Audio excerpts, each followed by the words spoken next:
टनकपुर में आज एक खूबसूरत दिन का आगाज हुआ। हर तरफ ठंडी ठंडी हवा चल रही थी। मौसम बहार की आमद आमद है।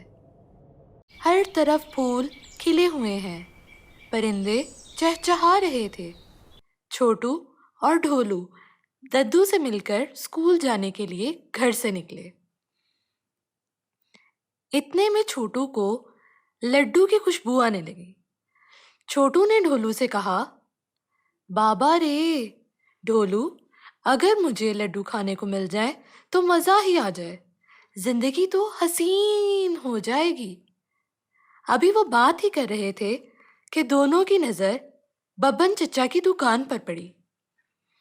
दुकान में बब्बन और रज्जू चची मिठाई बेच रहे थे। जलेबियां, लड्डू, मिठाई और हलवा।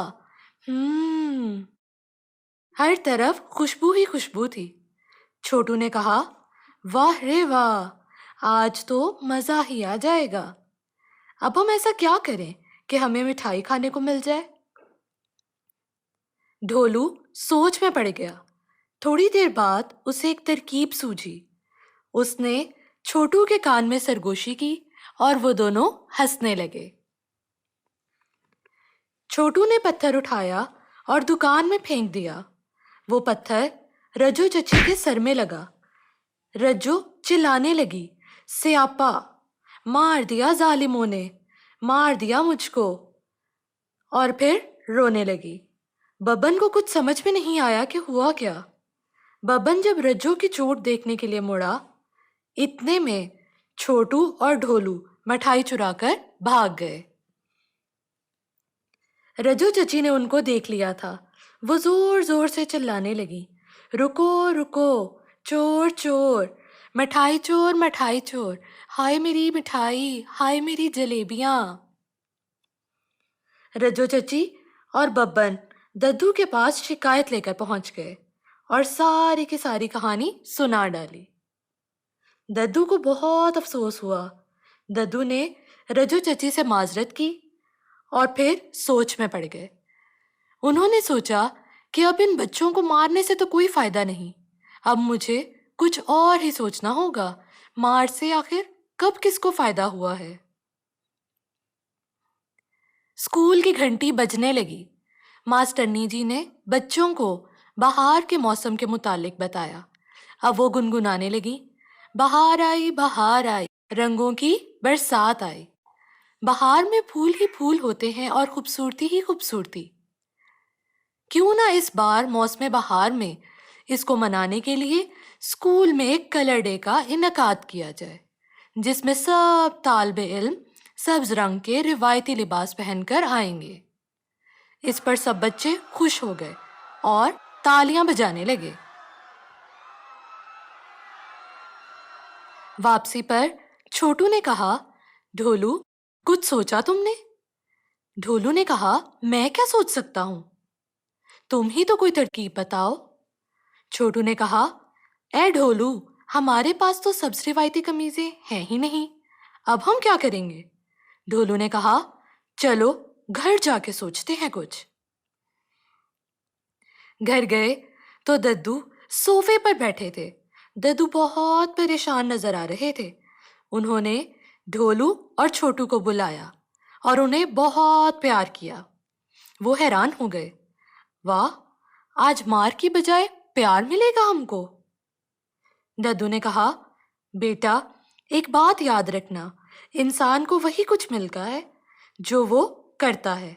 मतलब इंसान जो बोता है वही काटता है। अगर तुम बुरा करोगे तो बुरा होगा और अच्छा करोगे तो अच्छा होगा। बुरा काम करने के बाद आप अच्छे की उम्मीद कभी भी नहीं कर सकते।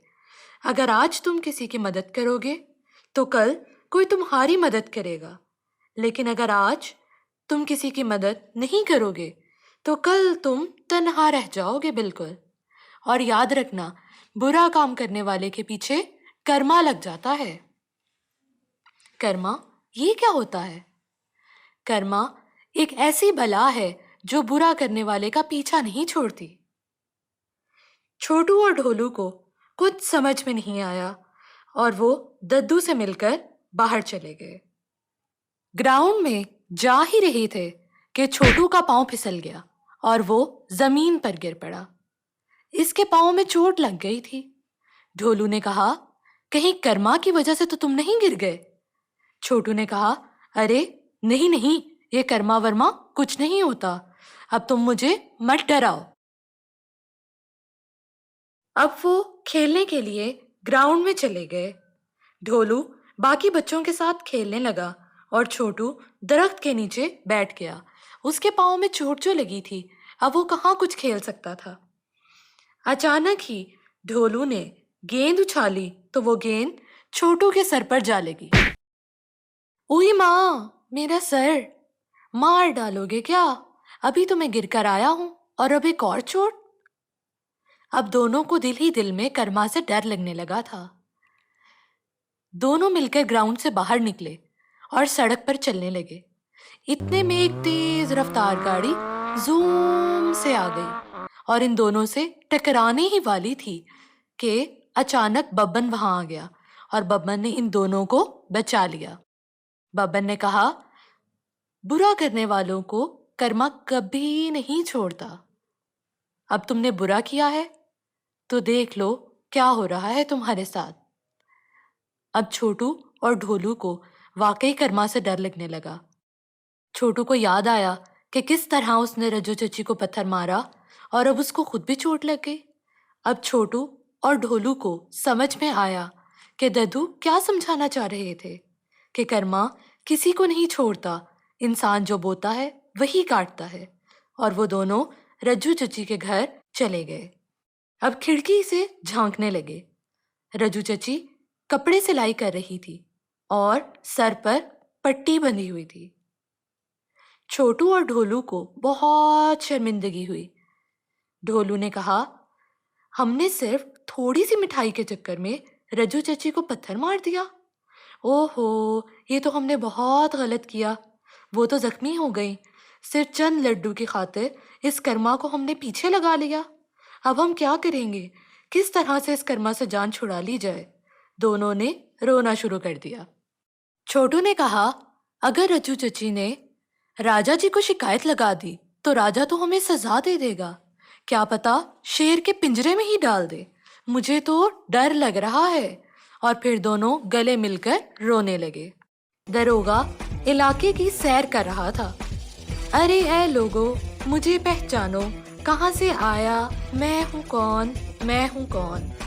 अभी वो गुनगुना ही रहा था कि इतने में उसकी नजर छोटू और ढोलू पर पड़ी, जो बुरी तरह रो रहे थे। दरोगा ने पूछा, क्या हुआ? तुम लोग रो क्यों रहे हो? छोटू ने उसको सारी की सारी कहानी सुना डाली। दरोगा सोच में पड़ गया। कसम पहाड़ी वाले बाबा की, ये तुम लोग हो? तूने क्या किया? आखिर तुम लोगों ने कर्मा को पीछे लगा लिया। अब तो तुम इसे जान नहीं छुड़ा सकते। इस पर वो दोनों फिर से रोने लगे। अच्छा अच्छा, रुको, मेरे पास एक तरकीब है। अगर मानो तो अब सिर्फ एक ही काम है जो हो सकता है। माफी बहुत बड़ी आफत को टाल सकती है। माफी वो कर सकती है जो दुनिया की कोई ताकत नहीं कर सकती। तुम लोग सच्चे दिल से रज्जो बहन से माफी मांग लो। क्या पता तुम्हारा मसला हल हो जाए। ये भी हो सकता है कि कर्मा से तुम्हारी जान ही छूट जाए। इसने छोटू और ढोलू के कान में सरगोशी की और उनको एक तरकीब बताई। छोटू और ढोलू को ये तरकीब बहुत अच्छी लगी। अब उन्होंने सोचा कि क्यों ना इसी तरकीब पर अमल किया जाए। रज्जू चची के घर की घंटी बजी। रज्जू चची ने दरवाजा खोला तो वो देखकर हैरान रह गई। चौखट पर छोटू और ढोलू हाथ में फूल पकड़कर घुटनों के बल बैठ गए। छोटू और ढोलू को जैसे ही रज्जू चची दिखी तो उन्होंने फौरन माफी मांगना शुरू कर दी। छोटू ने कहा, मेरी गलती थी, मैं माफी चाहता हूं आपसे। ढोलू ने कहा, नहीं नहीं चची, ये सब मेरी गलती थी, मैं माफी मांगता हूं। रज्जू ने दोनों को जमीन से उठाया और बोली, मैंने माफ किया तुम दोनों को, मगर मुझे तुम्हारी वजह से बहुत चोट लगी है। अब दोनों ने फूल रजू चची की तरफ बढ़ा दिया और बोले, बहार आई, रंगों की बरसात आई, हमारी चची के होंठों पर प्यारी सी मुस्कान आई। रजू चची हंस पड़ी।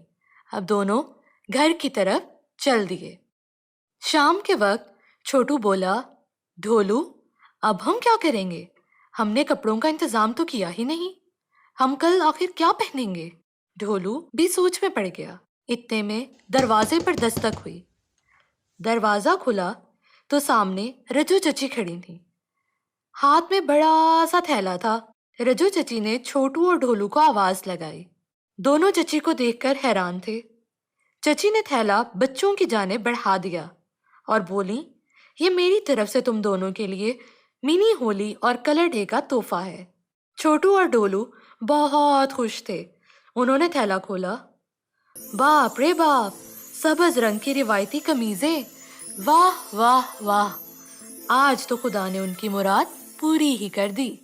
इतने में ढोल वाला आ गया और ऐलान करने लगा, सुनो सुनो सनकपुर के वासियों सुनो, राजा जी ने सबको अपने महल में बुलवाया है। हाजिर हो, सब हाजिर हो, सब हाजिर हो। छोटू और ढोलू ये ऐलान सुनकर डर गए कि कहीं राजा जी को कुछ मालूम तो नहीं हो गया। मगर अब क्या कर सकते थे? छोटू, ढोलू, दद्दू, मास्टरनी जी, दरोगा, बब्बन और रज्जू सब मिलकर महल की तरफ रवाना हो गए। राजा जी महल में उनका इंतजार कर रहे थे। राजा जी ने कहा, मैंने सुना है मेरी रियाया में किसी ने किसी को मारने की कोशिश की और उसने बहुत नुकसान कर दिया उसका। अब कर्मा उसका पीछा कर रहा है। अब वक्त आ गया है सजा का और ये सजा मैं सुनाऊंगा। छोटू और ढोलू ने रोना शुरू कर दिया। रानी जी जोर जोर से हंस पड़ी और बोली, बस कर दे राजा जी, बस कर दे, बहुत मजाक हो गया। असल में हकीकत ये है कि आज बब्बन मियाँ जब शाम में महल आए तो बता रहे थे कि किस तरह छोटू और ढोलू ने उसकी प्यारी सी बीवी जो बहुत उदास थी उसके चेहरे पर मुस्कुराहट बिखेर दी। उसलिए राजा जी ने तुम लोगों को शाबाश देने को बुलाया है। राजा जी इस बात पर खूब हंसे। रजू चची बोली, अगरचे तुमने गलती की मगर तुमने अपनी गलती को सुधारा भी है। इस बात पर दरोगा चिल्ला उठा, कसम पहाड़ी वाले बाबा की, ये सब मैंने इनको करने को बोला था। अब इस बात का क्रेडिट तो मुझे मिलना चाहिए। इस बात पर बब्बन ने कहा, बाप रे बाप, दरोगा मियाँ को तुम लोग नहीं बदल सकते। इस बात पर सब हंस पड़े। राजा जी बोले, क्यों ना हम स्कूल के कलर डे को सनकपुर के कलर डे में तब्दील कर दे। इस बात पर मास्टरनी जी ने कहा, यह कैसे मुमकिन हो सकता है? राजा जी बोले, क्या तुम लोग ये कलर डे मेरे बगैर मनाना चाहते हो? दद्दू ने कहा, नहीं नहीं, हम सब इस बार स्कूल के कलर डे को सनकपुर के कलर डे की तरह मनाएंगे और खूब धूमधाम से मजा करेंगे।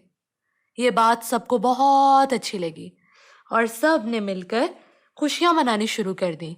बहुत तालियां बजाईं और बहुत हंसी बिखेरी। अगला दिन कलर डे था, एक बहुत ही खूबसूरत और रंगों से मुज़य्यन दिन। छोटू और ढोलू सब्ज रंग की रिवायती कमीजों में तैयार हुए और चल दिए। दोनों बहुत ही खूबसूरत लग रहे थे। मास्टरनी जी ने दोनों को बहुत ही प्यार किया और गले लगा लिया। मास्टरनी जी ने कहा कि देखो, जो अच्छा काम करता है तो फिर उसे कितना सुकून मिलता है। आज का दिन वाकई सबके चेहरों पर खुशियां बिखेरने का दिन था और सब गुनगुनाने लगे, बहार आई, रंगों की बरसात आई।